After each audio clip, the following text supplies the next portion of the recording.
Hyderabad reason police खाते जी बेज 470 जी औरत उम्मीदवारनि टेस्टों पास करण बावजूद खैर नज़रअंदाज करण ख़िलाफ़ प्रेस क्लब ॿाहिरां हथ में ॾेई रोड ब्लॉक करे एहतजाज कयो।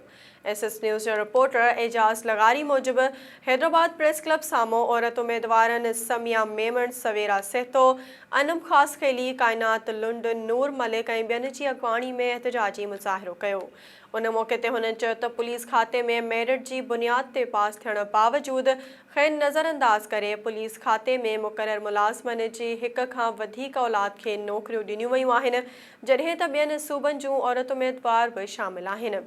उन मौक़े ते औरत उम्मीदवार समिया मेमन चयो त हुन जो तालुक़ ज़िले मटियारी सां आहे, जिते 19 पोस्टूं ख़ाली हुयूं, जिन ते 200 खां वधीक औरत उम्मीदवारनि हिसो वरितो, जिन मां 19 कामयाब उम्मीदवारनि जी लिस्ट में संदसि जो 15 नंबर ते नालो हो, पर उन बावजूद संदसि नालो लिस्ट मां कढी ॿियो नालो शामिल करे उन खे नौकरी ॾिनी वई आहे।